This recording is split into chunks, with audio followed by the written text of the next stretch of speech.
শুভ সকাল বন্ধুরা, কেমন আছো তোমরা সবাই? আশা করবো প্রত্যেকে খুব ভালো আছো আর সুস্থ আছো। আমার ছোট্ট পরিবারে তোমাদের সবাইকে জানাচ্ছি অনেক অনেক স্বাগত, অনেকটা ভালোবাসা জানিয়ে একটা নতুন ব্লগ শুরু করলাম। সকাল সকাল মাছ দিয়ে আজকে ব্লগটা শুরু করলাম। সকালবেলা দেখো পুঁটি মাছ এনেছি, আর এগুলো হলো বাটা মাছ। পুঁটি মাছ সেরকম খাওয়া হয় না, তোমাদের দাদাভাই আর পুঁটি মাছটা খেতে খুব ভালোবাসে। ওই বাছা নিয়ে না সমস্যা হয়, ওই জন্যে পুঁটি মাছটা আনতে চায় না। ও আনতে চায় কিন্তু আমি আনতে দিই না। আজকে বাড়িতে রয়েছে, বাজারে গেল, গিয়ে দেখলো পুঁটি মাছ রয়েছে, তা পুঁটি মাছ নিয়ে এলো। আমাকে বলছে যে নিয়ে এসেছি, একটু বাঁচতে হবে, কিছু করার নেই। মানে কী করা যাবে, খেতে ইচ্ছা করেছে সেখানে নিয়ে এসেছো, আর না বাঁচলে হবে। ওই জন্য ভাবলাম থাক, বার করে বেসিংয়ে রেখে গেলাম, পরে ধোবো। আগে এদিকে ভাতটা বসিয়ে দিই। সকালে বাড়িতে রয়েছে, সকালবেলা টিফিন খাবে, ভাবলাম যে ভাতটা করে নিই, তারপর মাছ টাছগুলো বাছা হবে। আজকেও কাজ নেই, আজকে ওই জন্য বাড়িতে রয়েছে। সকাল সকালে রান্না হয়নি, সমস্ত কাজকর্ম হয়ে গেছে। ঘরের কাজ পরিষ্কার করে লেপ কাঁথা রোদ্দুরে দিয়ে দিয়েছি, দিয়ে সব গুছিয়ে নিয়ে এখন বাইরে এসেছি রান্না করতে।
সকালে তো চা খাওয়া হয়ে গেছে তোমাদের দাদা ভাইয়ের সাথে, ও বাড়িতে রয়েছে।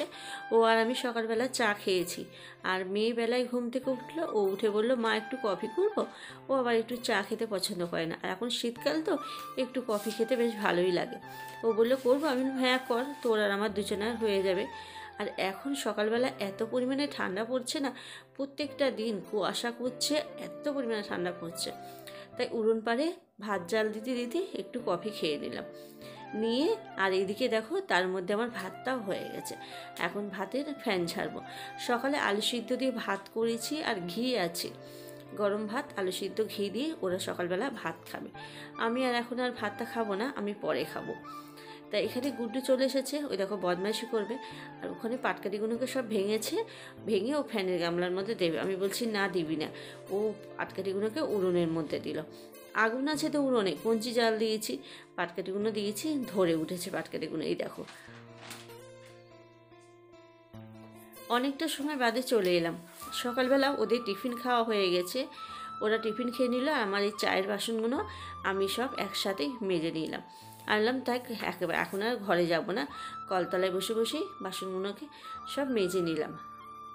নিয়ে একটু বাজারে যাব, মাছটা বেছে নিয়ে একটু বাজারে যাব, ব্যাংকে একটু দরকার আছে, ওখানে যাব। আজকে না কোনো কাজ ঠিকভাবে হয়নি। রান্নাবান্না করব মনে করেছিলাম অনেক কিছু, কিন্তু কোনো রান্নাবান্না হয়নি। ওখানে গিয়ে আমার অনেকটা সময় লেগে গেছে।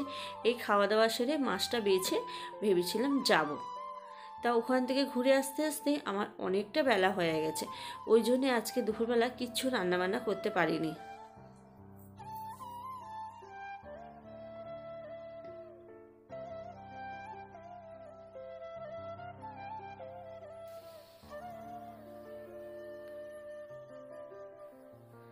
এখানে বাসনগুলোকে ভালো করে মাজা হয়ে গেছে, একবার মেজে মেজে নিয়ে তারপর রান্না। আমি জলে ভালো করে বাসনগুলো ডলে নিই, না হলে না সাবানের ছোপ থাকে, আর শুকিয়ে গেলে বাসনগুলো কেমন সাদা সাদা হয়ে যায়। ওই জন্যে ভালো করে একবার ডলে নিয়ে তারপর আর একবার করে বাসনগুলোকে ধুতে হয়, না হলে কেমন সাবানের দাগ হয়ে যায়, সাবানের গন্ধ বেরোয়। আমার না আবার বাসন মাজার সাবানের গন্ধটা একদম সহ্য হয় না। আমি বেশি বাসন মাজলে না হাতে আমাকে সাবান দিতে হবে, দিয়ে তারপর খেতে হবে। এই বাসন মাজার সাবান আমি একদম গন্ধ সহ্য করতে পারি না। অনেকে দেখেছি বাসন মাজার পর মাছ কাটার পর না এই বাসন মাজার সাবানই হাতে ডলে নেয়, কিন্তু আমি একদম পারি না, এত গন্ধ লাগে আমার। বাসন মেজে ওখানটায় ভালো করে পরিষ্কার করে ধুয়ে দিলাম, দিয়ে মাছগুলোকে নিয়ে চলে এসেছি পুকুরে। এই পুঁটি মাছগুলো না আঁশ ছাড়ানো ভীষণ সমস্যা হয়, বটিতে তো ছাড়ানো যায় না, এগুলোকে সানে ঘষতে হবে, তারপর ছাড়ানো যাবে। আর আমাদের কলতলার ওইটা তো মেঝে করা, ওই মেঝে তো পরিষ্কার হবে না, এরকম খরা মারা হলে তাহলে ভালো পরিষ্কার হয়, ঘষলে উঠে যাবে। আর মাছগুলো ছুবড়ি চাপা দিয়ে রেখে চলে এসেছি, একদম ভুলে গেছি বাটা মাছগুলোকে কাটবো। বাটা মাছগুলোকে দেখো কাটা হয়নি, ওইভাবেই নিয়ে চলে এসেছি, বটিও আনিনি। আবার মাছগুলোকে প্লাস্টিকের ভেতরে ভরে নিলাম, নিয়ে আমি বললাম থাক, এই মাছগুলোকে বেছে ধুয়ে বাড়িতে গিয়ে বাটা মাছগুলোকে আবার আমার বাছতে হলো। আবার তোমাদের দাদাভাই বাজারে গেছিলো, প্রথমবার তো দেখলে একটা মাছ এনেছে প্লাস্টিকে করে আর বাটা মাছ, তারপরে গিয়ে দেখে বড় বড় পুঁটি মাছ বিক্রি হচ্ছে, আবার নিয়ে এসেছে। মাছগুলোকে বেছে হাতে মুখে সাবান দিয়ে চলে গেছিলাম ব্যাংকে থেকে ঘুরে এসে এখন রান্না বসিয়েছি। এখন এই একটা মতন বাজে, ভীষণ বেলা হয়ে গেছে। আজকে আর কিচ্ছু রান্না করবো না, শুধু পুঁটি মাছের ঝাল করব। বড় পুঁটি মাছগুলোকে বেছে আলাদা করে একটু মুচো করে ভাজা করলাম, আর এগুলো ঝাল করব। ওখানে সর্ষে কাঁচা লঙ্কা বেটে রেখেছি। আর এই দেখো মাছের ঝাল আমার হয়ে গেছে, একদম হালকা করে ভেজে কাঁচা মাছে ঝাল করেছি, দারুণ হয়েছিল খেতে। চলো আবার পরে আসছি। শুভ সন্ধ্যা বন্ধুরা। সকালবেলা মাছ ভাজা দিয়েই ভাত খেয়ে নিয়েছিল, মাছ ভাজাটা এত সুন্দর হয়েছিল বলে। আর তো কিছু রান্না করিনি দুপুরবেলা, ওই জন্যে রাত্রিরে কী দিয়ে খাবে সমস্যা, তাই জন্যে আবার রাত্রিবেলা একটু ডাল সিদ্ধ করলাম, কাঁচা লঙ্কা কাঁচা সর্ষে তেল দিয়ে ওখানে ডালটাকে সিদ্ধ করলাম। আর এখানে দুটো আলু ভাজলাম, একটা বেগুন ভাজলাম, দুটো ডিম ভাজলাম, ভেজে সব ভাজাভুজি ডাল সিদ্ধ দিয়ে রাত্রিরের খাবারটা হয়েছে। ওই দেখো সব গরম গরম ভাজলাম। আর এখানে ভাতটা বেড়ে নিয়েছি,